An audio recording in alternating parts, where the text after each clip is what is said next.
जिस चीज़ का सबसे ज़्यादा डर था वीआई के लिए, लो फाइनली होने वाला है वीआई के साथ सबसे बड़ा खेला।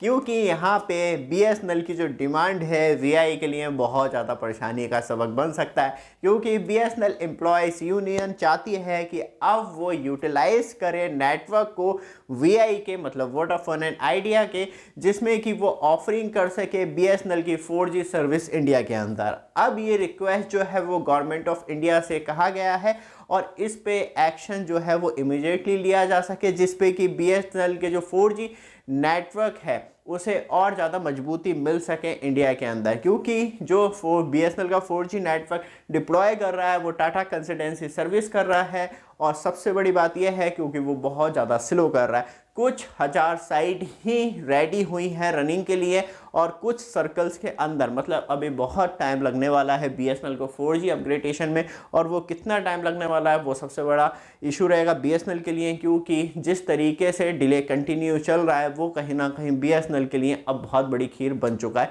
कि वो किस तरीके से बने। लेकिन यहाँ पे बात करी जाए तो कैसे गवर्नमेंट ऑफ इंडिया वीआई के अंदर जो उसकी 4G सर्विस है बीएसएनएल के लिए ऑफर कर सकती है, क्योंकि गवर्नमेंट ऑफ इंडिया का ऑलरेडी 33.1% स्टेक जो है वो वोडाफोन आइडिया के अंदर देखने के लिए मिलता है, जिसकी वजह से वीआई को सेव किया गया था डूबते डूबते, कि गवर्नमेंट ने पैसा लगा के कि ऐसा ना हो कि सारे टेलीकॉम ध्वस्त हो जाए। तो उसे रुकाने के चक्कर में गवर्नमेंट ऑफ इंडिया ने बहुत बड़ा इन्वेस्टमेंट वीआई के अंदर किया था।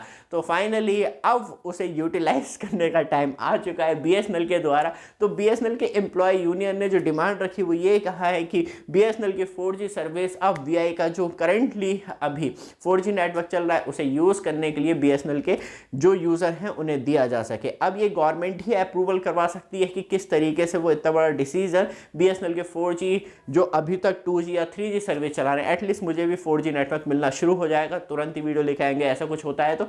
लेकिन यहाँ पे जिस तरीके से बीएसएनएल के एम्प्लॉयज ने डिमांड रखी है, क्या वो पूरी होने की कितनी संभावना है। बट आप हमारे चैनल पे फर्स्ट टाइम आए, चैनल को सब्सक्राइब, वीडियो को लाइक जरूर कीजिएगा रेगुलर अपडेट के लिए, क्योंकि ये वीडियो का फर्स्ट पार्ट है, सेकंड पार्ट इससे ज़्यादा इंपॉर्टेंट होगा। और क्यों इंपॉर्टेंट होगा वो अभी आपको लास्ट में मालूम चल जाएगा। लेकिन इसी वीडियो डिस्क्रिप्शन में आपको हमारा व्हाट्सएप ग्रुप और चैनल दोनों मिल जाएंगे, जिसपे कि आपको रेगुलर अपडेट मिलती रहे, तो तुरंत ज्वाइन कीजिए। क्योंकि यहाँ पे बात करी जाए तो बीएसएनएल को जिस तरीके से एक बिग लॉस देखने के लिए मिल रहा है अपने सब्सक्राइबर्स को लेके, कि कंटिन्यू ड्रॉप डाउन होते चले आ रहे हैं, मतलब लाखों की संख्या में बात करी जाए तो 10-12 लाख तो हर महीने निकल ही रहे हैं। तो ये सबसे बड़ी दुविधा बीएसएनएल के लिए बन गया है। और ग्राउंड लेवल पे देखें तो सबसे ज़्यादा अट्रैक्शन अनलिमिटेड 5G डेटा का देखने के लिए मिलता है, ये बीएसएनएल की तरफ से कहा गया है, जो कि एयरटेल और जियो प्रोवाइड करवाते हैं। तो यही सबसे बड़ी दुविधा बन गई है कि तब ग्राउंड लेवल पे देखते हैं तो वहाँ पे 4G की कोई बात नहीं करता, सब 5G अनलिमिटेड डेटा की बात करते हैं। और बीएसएनएल के लिए सबसे ज़्यादा खतरनाक चीज़ है, क्योंकि मोस्ट अट्रैक्शन इस टाइम 5G नेटवर्क को मिल रहा है इंडिया में।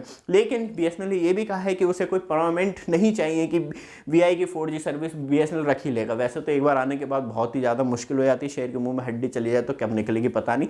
लेकिन यहाँ पे बात करी जाए तो वो टेम्परेरी सोल्यूशन चाहते हैं वीआई के 4G नेटवर्क पे, जिससे कि बीएसएनएल को बचाया जा सके। और बीएसएनएल जैसी अपना 4G अपग्रेडेशन कंप्लीट कर लेता है, देखते हैं कब करता है वो सबसे बड़ी बात होगी। लेकिन वो जो वीआई के 4G नेटवर्क है उन्हें वो छोड़ देगा, और फिर वो अपने मतलब जो अपना ऑन नेटवर्क है जो अभी डेवलप्ड कंडीशन में है तो उस पर वो वापस आ जाएगा। लेकिन यहाँ पे बात करी जाए तो बीएसएनएल का ऑफिशियल लॉन्च डेट क्या है, तो पहले जो कहा गया था अक्टूबर 2024 कहा गया था कि बीएसएनएल एटलीस्ट इंडिया में, पैन इंडिया में, जहाँ पे 1 लाख साइट की बात चल रही थी कि अपनी 4G सर्विस चालू कर देगा।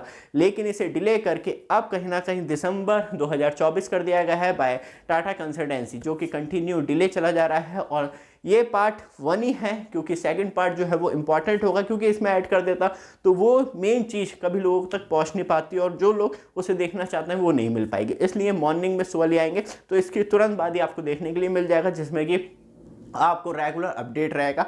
लेकिन यहाँ पे इंपॉर्टेंट ये है क्योंकि वीआई ने 4G नेटवर्क किसी को शेयर करना आसान नहीं है, क्योंकि वो स्पेक्ट्रम कॉस्ट भी देता है। जिस साइकिल्स के अंदर वो अपनी सर्विस प्रोवाइड करवाता है, डिपार्टमेंट ऑफ टेलीकम्युनिकेशन और ट्राई का इन्वॉल्वमेंट रहता है। और क्या अब बीएसएनएल को भी उसकी स्पेक्ट्रम कॉस्ट साझा करनी पड़ेगी, एक सबसे बड़ा सवाल बनेगा। क्योंकि सिर्फ ये नहीं है कि वो अपना जो नेटवर्क है वो सीधे शेयर करेगा, जो उस पर खर्चा होगा वो भी बीएसएनएल को देना पड़ेगा।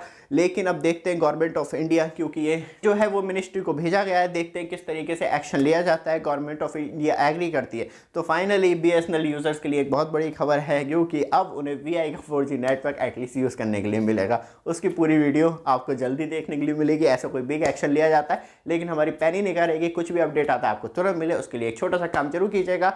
वीडियो डिस्क्रिप्शन में लिंक दे रखा है, व्हाट्सअप ग्रुप भी दे रखा है, व्हाट्सअप चैनल ग्रुप भी दे रखा है, तो उस पर आप ज्वाइन कीजिए। रेगुलर अपडेट आपको मिलती रहेगी।